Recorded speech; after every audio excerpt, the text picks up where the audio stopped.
परमेश्वर के नाम की स्तुति हो। मैं परमेश्वर का धन्यवाद करता हूँ आज इस सवेरे के समय में आपके साथ में वचन बांट सकूँ। साथ ही साथ मैं WCDC का धन्यवाद करता हूँ कि दैनिक वचन कार्यक्रम के द्वारा, खास करके इस गुरु उपदेश सीरीज के द्वारा आपके साथ वचन बांट सकूँ।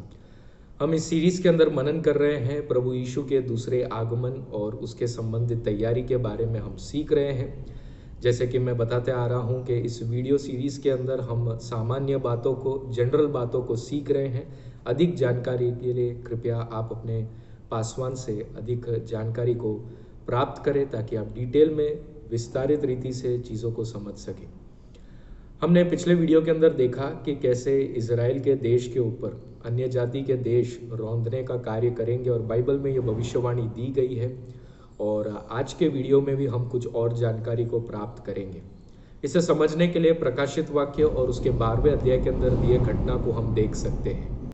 इस 12वें अध्याय के अंदर एक दृश्य दिखाया गया है।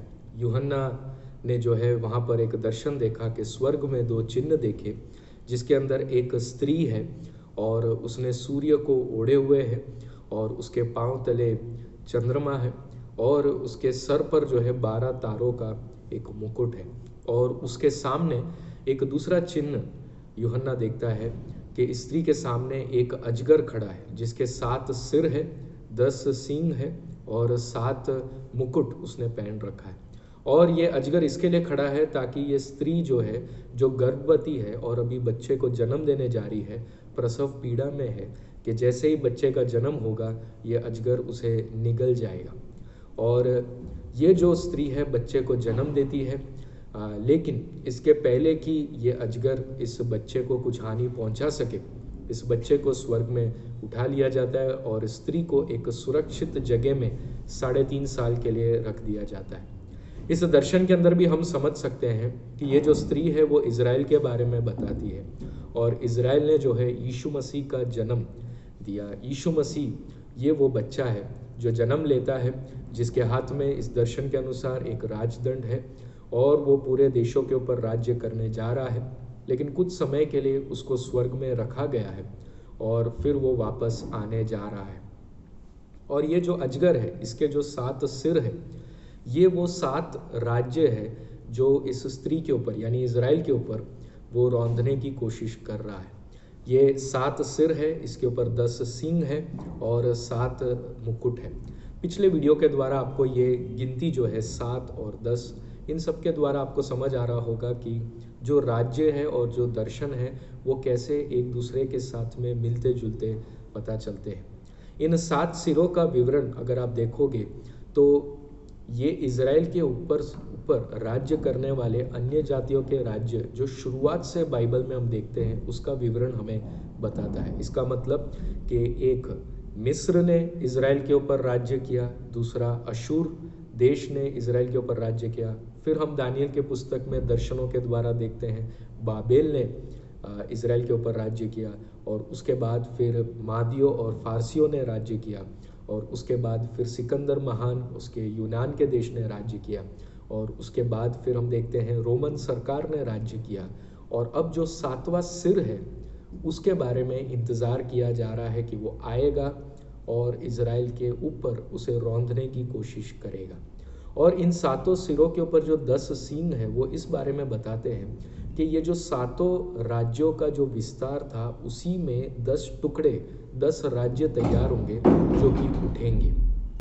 और ये जो 7 राज्य है उनका विस्तार के अंदर से ये 10 सिंह यानी ये 10 राज्य तैयार होने जा रहे हैं, ऐसे हम इस दर्शन के द्वारा समझ सकते हैं। और इसी में से जो आखिरी राज्य है, जो 7वां सिर है, वो विरोध मसीह का राज्य होने जा रहा है। वो आएगा और कोशिश करेगा कि इस इजराइल के राज्य को वो रौंद सके, परंतु 3.5 साल तक इजराइल को सुरक्षा दी जाएगी, जो कि एक 7 साल का समय है। हमने पिछले वीडियो के अंदर देखा एक ऐसा समय दिया गया जिसके अंदर का 3.5 साल महाक्लेश का समय है और वो महाक्लेश के समय में इजराइल को सुरक्षा दी जाएगी। उसके साथ साथ ये 12वां अध्याय ये भी बताता है कि जब वो अजगर देखेगा कि वो इस स्त्री को कुछ कर नहीं सकता है, तब वो जो है परमेश्वर के लोगों को सताने के लिए कोशिश करेगा। यानी ये महाक्लेश काल के अंदर परमेश्वर के लोगों को वो तकलीफ देना चाहेगा। इसीलिए कलीसिया का पहले उठाए जाना और हमारा तैयार रहना, प्रभु यीशु के उस पुकार के समय में हम सब कलीसिया के साथ उठाए जाए, ऐसी हमारी तैयारी होने पाए। तो ये है इज़राइल की घड़ी के बारे में कि इज़राइल के देश के साथ में क्या कुछ घटनाएं होने जा रही है, उसके बारे में कुछ बातों को हमने देखा और वो अंत के बारे में हमें बताते हैं। अभी तक ये 6 अजगर के सिरों का काम हो चुका है और अब हम 7वें सिर का इंतज़ार कर रहे हैं। वो राज्य कैसा होगा, क्या कुछ होने जा रहा है। इस समय जब हम इस वीडियो को रिकॉर्ड कर रहे हैं तब इज़राइल के देश के साथ में एक युद्ध अभी चल रहा है, परंतु हम जानते नहीं हैं कि ये वो अंत वाले युद्ध के बारे में है या अभी हम और इंतज़ार कर रहे हैं कि आगे और भी युद्ध शायद हो सके। प्रार्थना के साथ रहे, इन भविष्यवाणियों को आप जानते रहे और उसके अनुसार आप तैयारी करें। दूसरी जो घड़ी के बारे में मैं बात कर रहा था अपने पिछले वीडियो और पहले वीडियो के अंतिम भाग में भी मैंने बताया कि हमें दुनिया के अंदर सुसमाचार कहाँ तक पहुँचा है हमें देखना है। यदि आप इतिहास को देखोगे और बाइबल के अंदर प्रकाशित प्रेरितों के पुस्तक के अंदर जो सुसमाचार का फैलाव किस दिशा की ओर हुआ है, अगर आप देखोगे तो आपको पता चलेगा कि इतने सालों में सुसमाचार कहाँ तक इस दुनिया में पहुँचा है।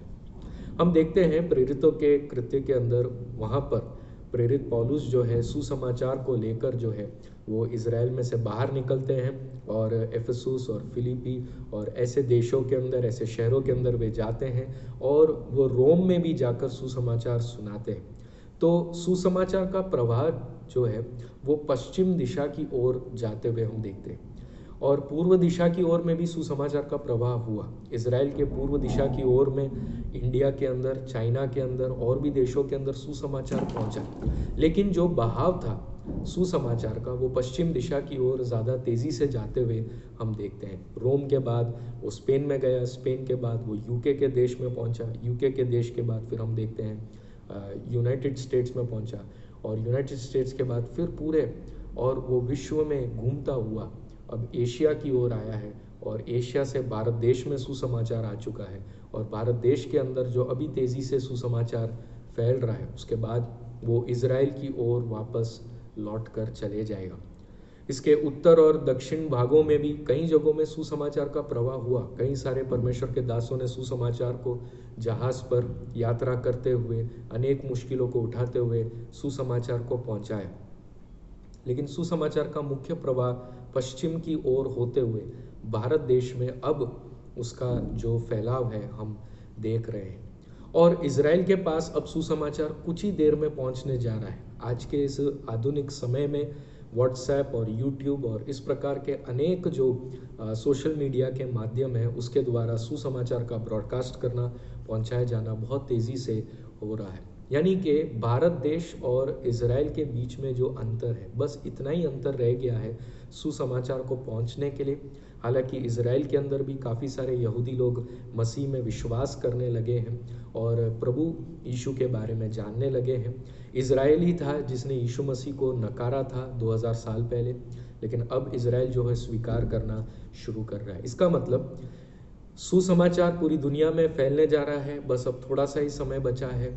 और दूसरा, इज़राइल को रौंदने वाले अन्य जातियों के देश का भी जो समय अब पूरा होने आ रहा है, ये 2 घड़ियां जो है पूरी होने जा रही है और प्रभु यीशु का आगमन बहुत ही निकट है और इसीलिए अब हमें तैयारी करना चाहिए। आने वाले वीडियो के अंदर हम कुछ तैयारी करने वाली बातों को सीखेंगे।